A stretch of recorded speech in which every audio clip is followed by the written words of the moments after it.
All right. Welcome back to yet another episode of the Be Free RE podcast slash YouTube show with your host John with the one and only Antonio Angotti. What's up, man? They thought you were going to say Banderas there. And Antonio now they are Banderas. sorely disappointed. Yeah, you have a Zorro mustache on the way though. Yeah, but much less attractive. Anyway, Am I Selma Hayek? today, uh, No. I know you're not. No, you're Uh, like as far from that as could be. Um, anyway, today we're gonna switch up a little bit. This isn't gonna be just landlord focused. We're gonna talk more about like the financial independence, the FI aspect of this, because I think that for me and for most of the investors that I identify with and that I'm like friends with, most people aren't necessarily trying to like strike it ludicrously rich or mhm. like buy a yacht or buy the Yankees or buy like whatever.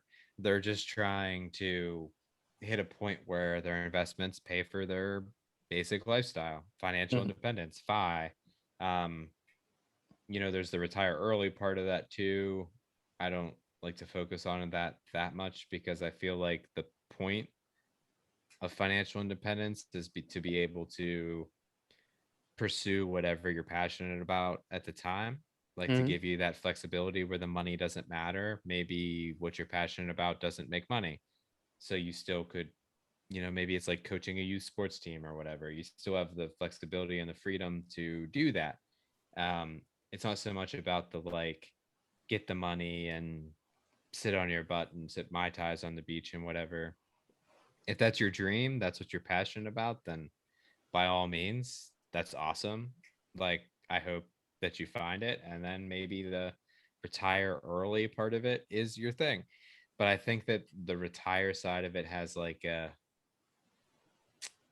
perhaps negative connotation because retire infers like awaiting death. I don't Yeah. know how else to put it. So I always just focus on the five part, financial independence, and then not really truly be retired, right? So Yeah, I'm in the same boat. Yeah. I think you want to retire to something, regardless of when you retire, actually. yeah. So, It's I read a book years ago about just general motivation, and it's like you can think of it as almost like two magnets, right? On one hand, you can have a magnet behind you that's like pushing you away from something. Like you're motivated just to get out of whatever it is you're doing. yeah. But think of that magnet as like weaker. It's only going to push you so far. If you have something that you're being pulled towards, then that's something that you're like working towards that you'll still pursue, that will still provide you fulfillment and purpose and meaning and all of those fluffy things that millennials like. I'm a millennial, so you know, As am I. whatever. Yep. Um, and One the of the other thing first. too, why I focus on the financial independence is that if you're an unhappy person, like at your core, if you're not fulfilled, just the fact that you have money taken care of isn't going to fix it for you. Like if all you're doing is saying like, well, all I hate is my job. I'm unhappy because my job sucks. And it's like that's probably not the sole reason why you're unhappy in your life. Mm, And that gets way deeper that we can't yeah. even do on this podcast. But the Yeah. point is like you said, you want to be working towards being able to do something to retire for rather than just quitting your day job. Because Yeah. if you have no other plan, your life's not going to get better. It's just going to be still purposeless, Yeah. fulfillmentless. I So, mean, and this isn't entirely speculative, right? So there's Reddit communities where I think this topic is probably most discussed. FIRE or lean fire.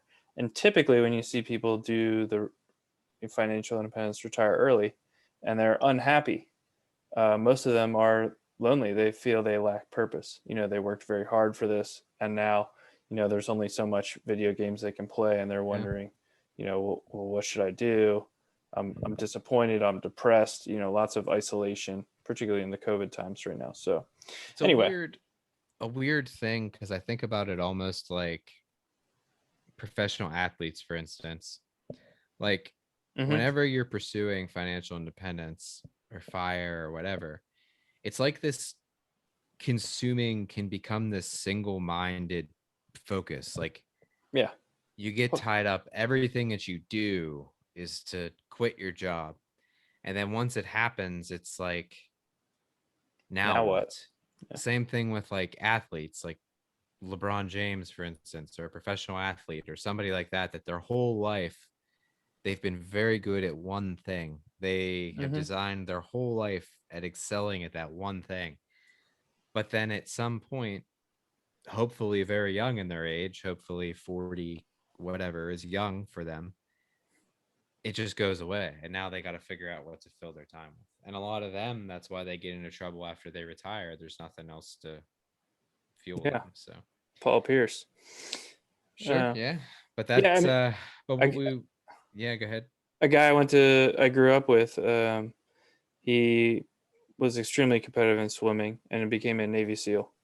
And now he's like leaving that community and he's going, through something quite similar, right? Where, this is one thing, it's a lot of your relationships and social worth are tied up in your job and you have to kind of retire all, you know, you sort of have to, uh, separate your identity from that and start over. And that can be a challenge. And my father's retired, my mother, my family's retiring, and I'm seeing the same thing where Hmm. even though they quote unquote retire, they all still do what they used to do, just less. Yeah. But anyway, I think that's a good segue into maybe some of our FI stuff. I think you and I have slightly different approaches to affording FI or Yep. financing our FI plan. And we could probably talk about that a little bit, as well as maybe what would a good FI situation look like? Something like that. So Right. So we'll might make sense first is if we just talk about like what we're doing to reach it generally. yeah, And that's then yeah, since obviously we have a real estate show, we'll focus on like how real estate focus more on like how real estate is involved in that. sure. Um okay.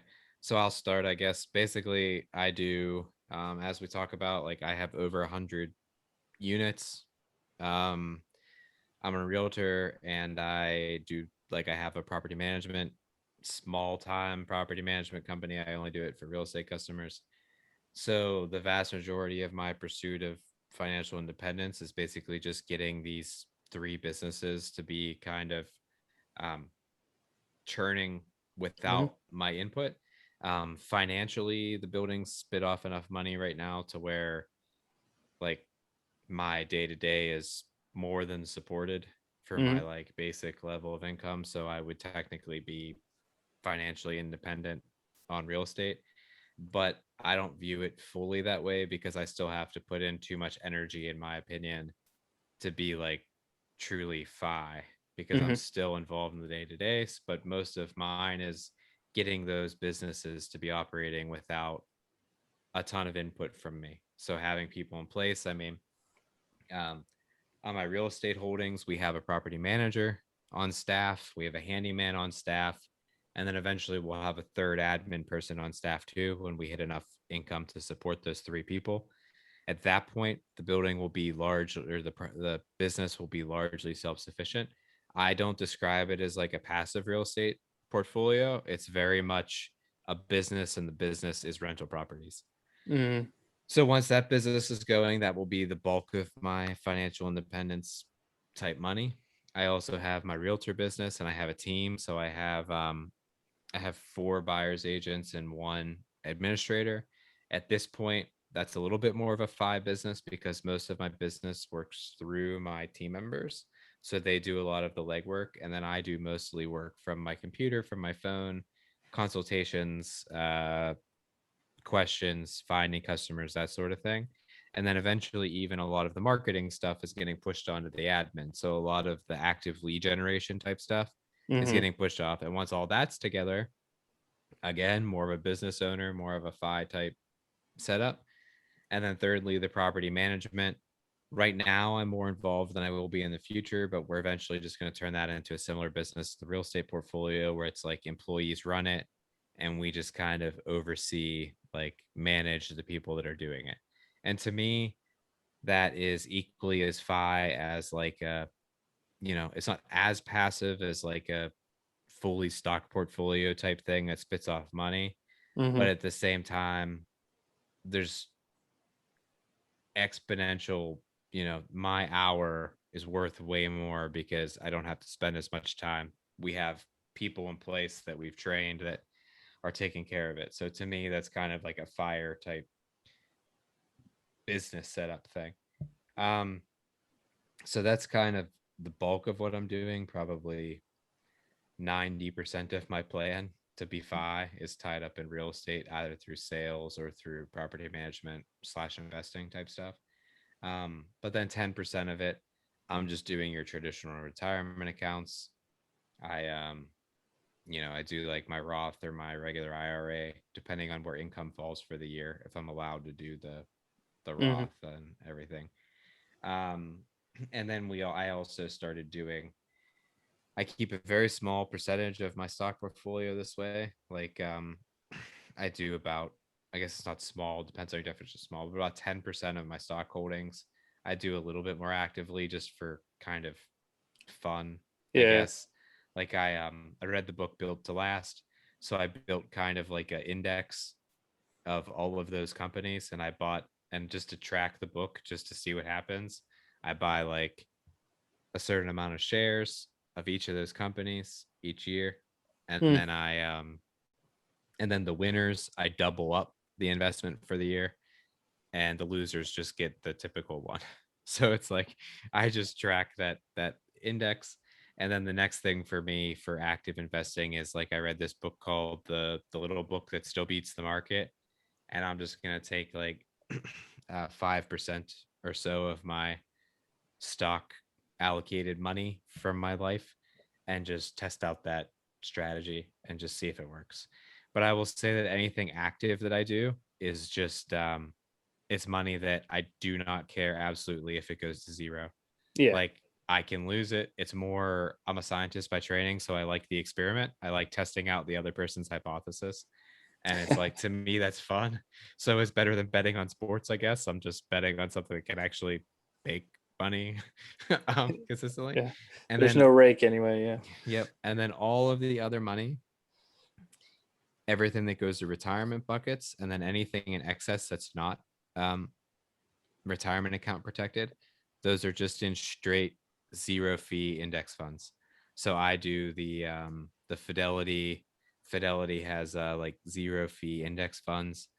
I divide it up equally between, they have four of them. There's one that is total market. There's one that is, I think, large cap. There's one that's international, and then one that I think is F&P or S&P 500. So there's like 4 0 fee ones. And to do those, you just have to deal with a sales call 3 or 4 times a year from Fidelity trying to sell you managed funds. And Yeah. you just decline. Yeah. So Cool. that's what I do. That's the bulk of it. Okay.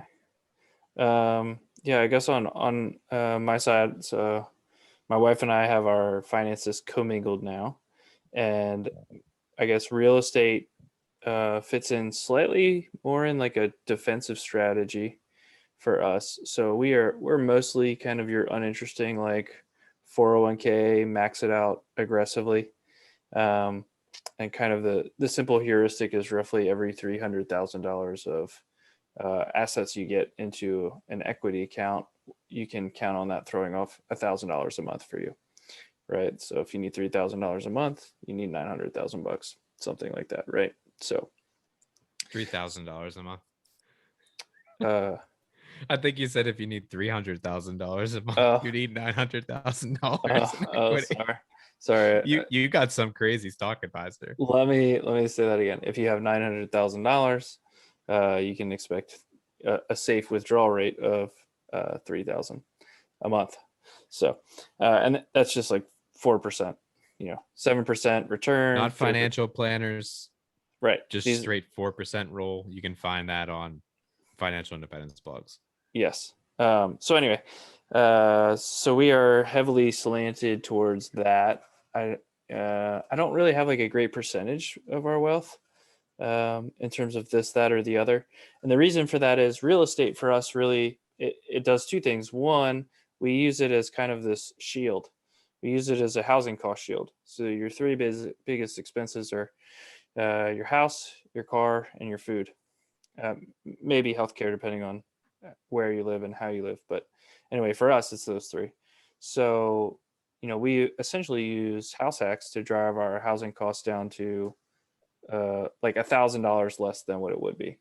So for us, it's like $200 to $300 a month with the house hacks, right?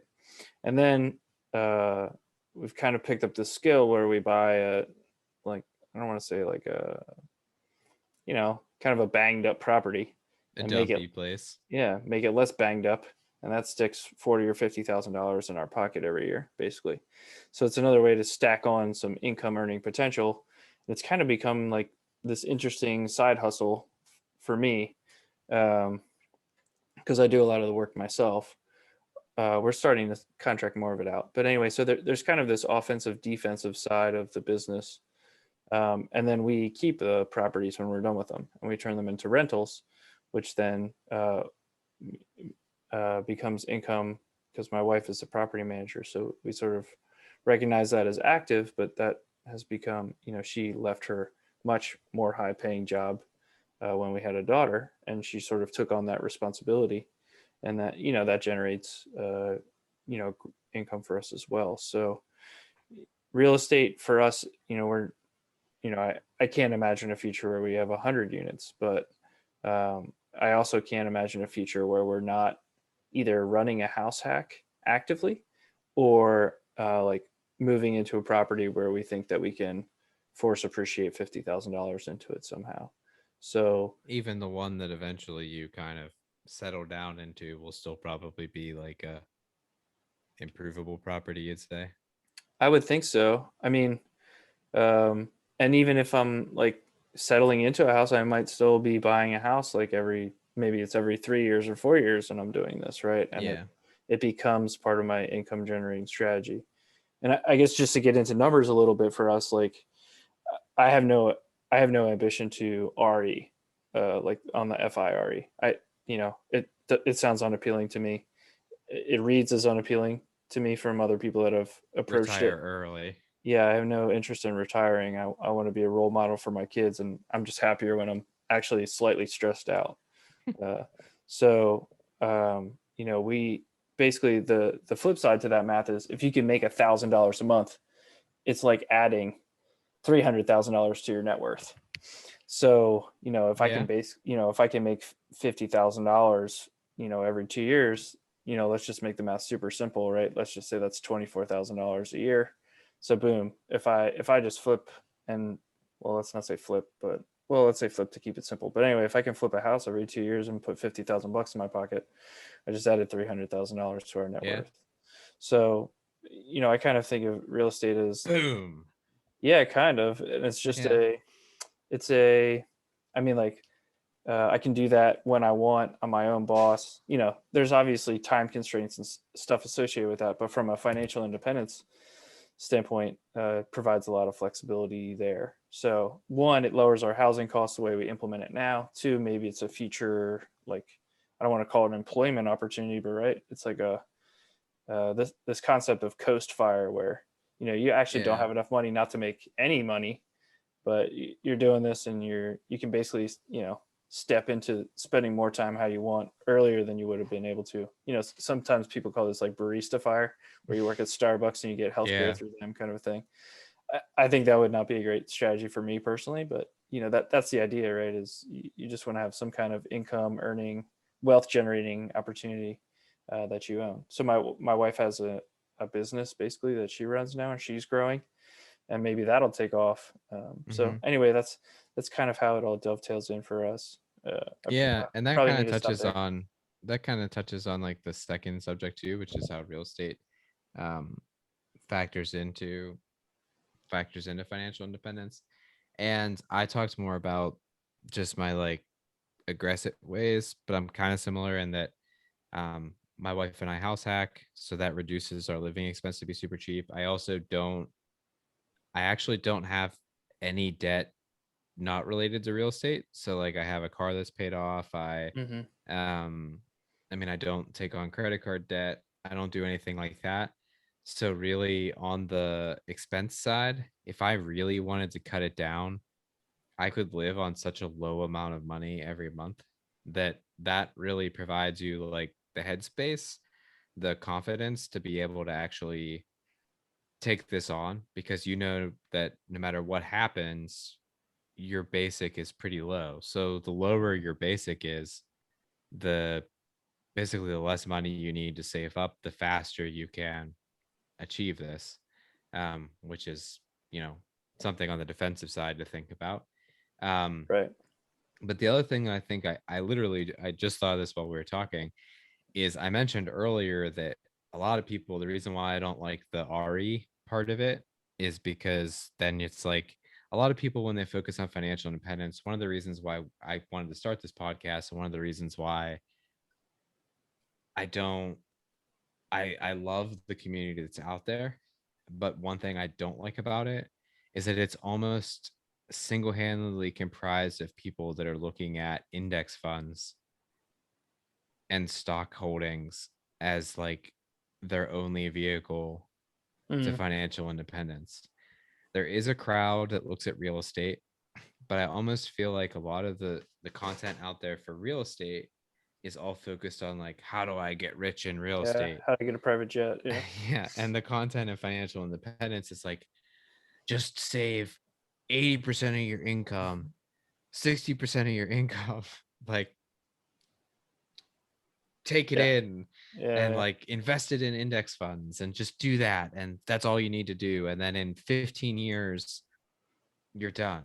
And it's like, that's great, both of those things are fine, but I almost feel like if you want to financially like fire fast, like real estate is possibly the most active way. It's definitely, I think, the hardest, most stressful way, other than maybe make a startup or something crazy.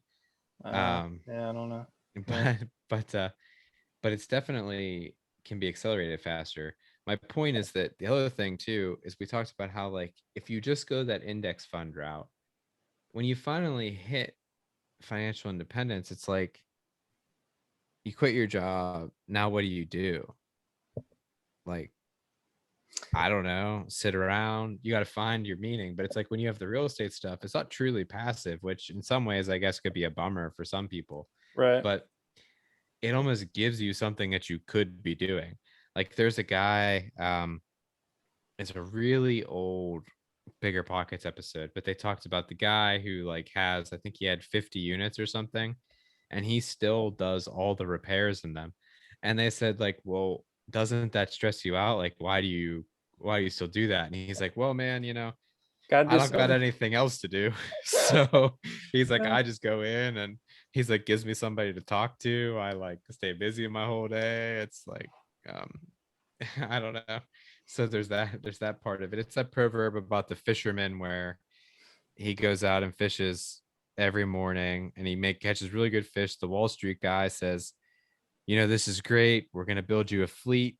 We're going to take your business public. You're going to make so much money. And once you have all that money, what are you going to do every day? And he's like, well, I'm gonna I'm come going to go fish. out, catch some fish, bring them back, and have dinner. Yeah. Like, Yeah. so really, in some ways, real estate, I guess, kind of bakes in like a busy work, almost like something to keep you going. But if you do it right, it doesn't need to be so busy that it prevents you from um like, you know, still doing something else that you want to do. You could hire a property manager, you could hire employees, you could do whatever, outsource a lot of it, and that takes a lot of the day to day off of your plate. So it might only be a couple hours a week or a month, which would be glorious. And then the other thing too about the real estate stuff, like I said, is that I feel like it can be a lot faster Yeah, I You deeply know, agree with that. The people I know that have fired the fastest basically like bought in some rapidly appreciating market, rented rooms out, at a house they bought, or did an just made it Airbnb thing. happen. Yeah, and they did it in like 4 or 5 years. And I'm Yeah, not saying that as this get rich I quick mean, scheme. I did or five in under 10 years, basically. Yeah. Um, the only difference for me is we don't take the money from the portfolio. It just gets reinvested into the business. So like I still have to work, but if I wanted to, I could just sit on my butt, I guess, and not grow. Yeah. Um, yeah, but real estate, like you just said, everybody I know that did fire fast, like they're all, maybe that's just, what do they call it, confirmation bias. Maybe it's just confirmation bias, but I don't think so. Everybody I know that does it on stocks is like 10 years minimum. Yeah. I So mean, yeah, I think, not that that's bad or good, it just is. It's a different yeah, I mean, thing. there's bad things to doing things quickly too, like you suggested, right? You have less time to discover your interests, but I don't know. I think at a high level, like to me, the real benefit of the real estate is it plays on both sides, right? Like you're never going to lower your cost of living because you hold index funds, right? But Yeah. you can actively manage your cost of living. Like if part of the fire stuff is usually you live in some low cost of living area and you do this stuff. But if you want to live in a high cost of living area and you want to figure out how to retire on index funds, I think it really behooves you to learn some of this real estate stuff so that you can For buy sure. what real estate people would call a value add property, what you and I might call a dumpy property with potential, right? And Yeah. that's a skill, and I mean it helps you lower your costs. And like, I mean, the way to think about something is if you're buying something all the time, you need to multiply that by 25, and that's how many index fund dollars you need to have to pay that thing off, right? Yeah. So if you can lower your housing expense by a number, you leverage that by 25 every month or whatever, and that's how you get to that. Or I guess it's every year. But anyway, the point is basically all the same. You get this 25x leverage on how many Better investment than Grant dollars. Cardone. No Yeah, 10x here, 10x. 25x. Oh man, let's skip that Um, guy. But yeah, yeah, that's one. The other thing that's good about real estate that I like, why I focused on it, is because it's kind of a hedge against inflation. everything. Yeah, Like, yeah, I mean, and there's the control aspect of it yes, too. I agree with that too. So like you don't control the value of the property really. That's controlled by the market. But you do control a lot of how it performs. Hmm. There is a scenario in which rents could dramatically go down, but historically rents don't just like drop out. I mean, they'll go down, but they're not going to like plummet gigantically like a house value might. Right. Um, so there's that control aspect of it. The other thing, like you'll notice that neither of us talked about like cryptocurrency or anything. On a personal level, I just don't do it because I'm lazy and I don't feel like learning about it. I'm like, I already put my eggs in the real estate basket, and I don't really feel like learning about cryptocurrency. And I have friends who will say, like, well, what happens if cryptocurrency becomes the new form of payment for things? And I'm like, well, then I will just make my rent in Bitcoin.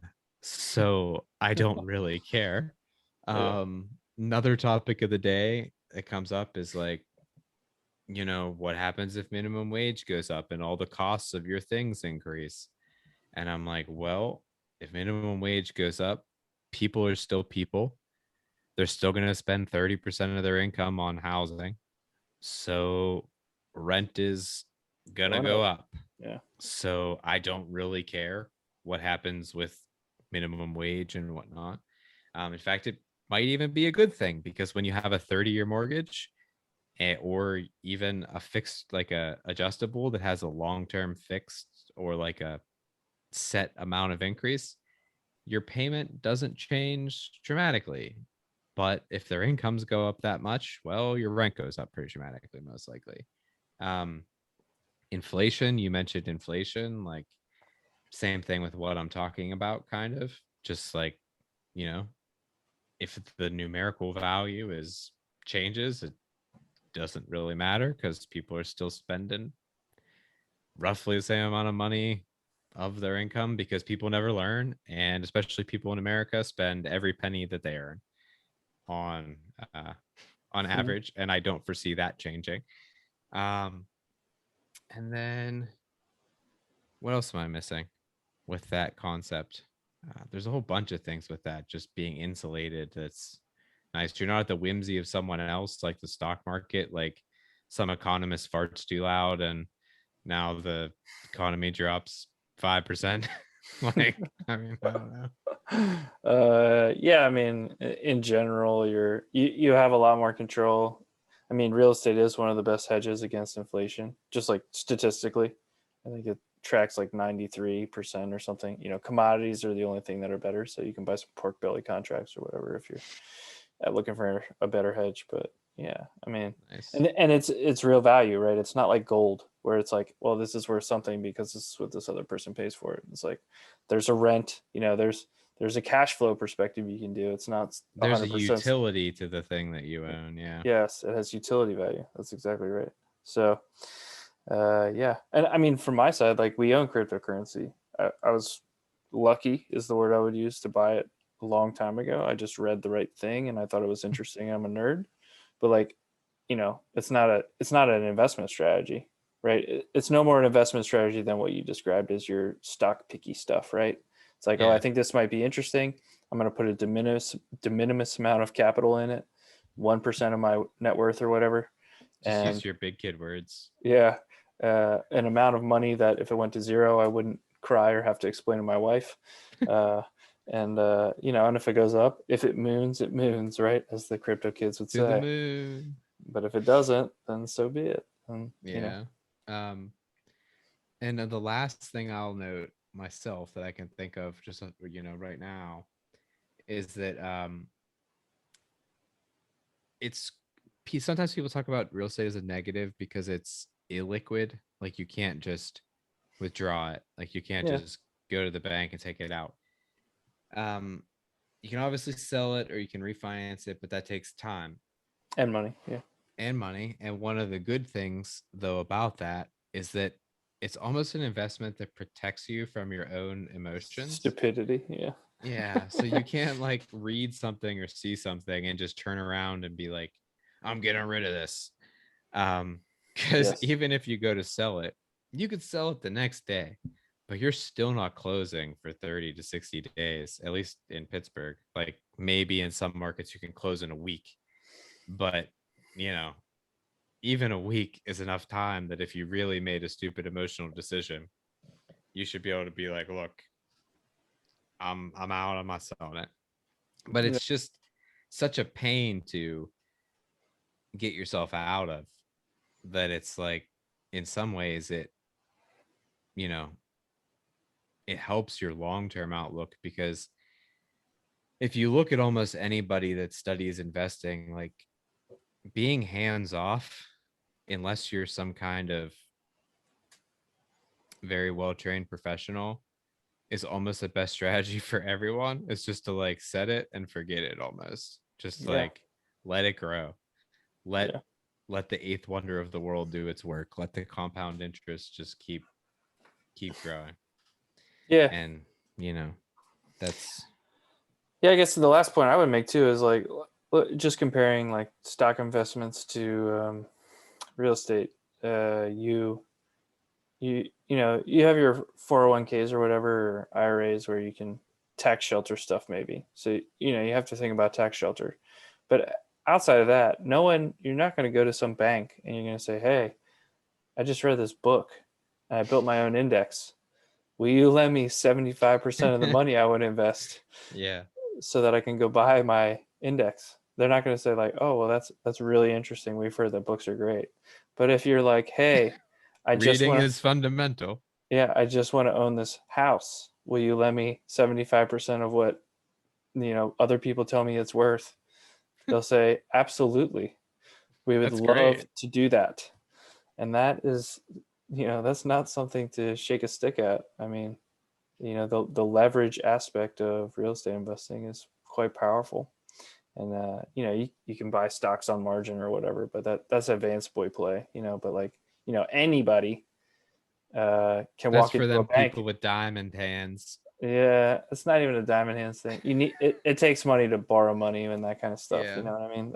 That's like once you have $1 million, then you can start making those moves. But like yeah, I mean, you can be 2 or 3 years out of school, just have a decent, you're making $40,000 and you've saved some, and you show up and you have whatever, you know, $10,000 and you can buy a house, with a loan. It's uh, you know, and then you can cut your living expense, and then there's all these compounding effects to buying a house with a loan. That's a house hack that lowers your cost of living, that then appreciates. I mean that kind of trifecta has been in my personal life has been very powerful. And I'm a huge believer in the stock market, but like you'd be hard pressed to my biggest regret with real estate investing so far has been that I didn't do it sooner, and that's always a very positive indicator. So Yeah. there we All go. right. Well, there's a primer on FI and real estate. Maybe we'll have more episodes about this in the future. Yeah, Uh, once we do a little more FI stuff, we'll probably talk about it more from the first yeah. person experience. All right. So where can they find out more about us? All right. Well, we are at BFreeRE on Instagram. We're kind of all crickets over there, though. But anyway, you can call in with your questions and we will answer them about FI or real estate or whatever, really. And that is 412-212-8366. And then Tony is really all over the internets with his many businesses. So he can tell you how to reach him there. Basically, at 412 Agent on Instagram. You can find me as Tony or Anthony Angotti on almost every main social media platform. And then our YouTube, which these videos are now posted to. One day I'll learn how to do like fancy little dancing gnomes that go on the screen. Like one just track my finger like this. All See, right. if you're I like watching it. the video, you'd find that. But you can find that on just Anthony and Gotti. But if you follow me on the social, you'll I'll post the links to the shows and you can watch them there. So All right. Perfect. And if you enjoyed this episode, give it a like or a subscribe. We appreciate it. And thanks much.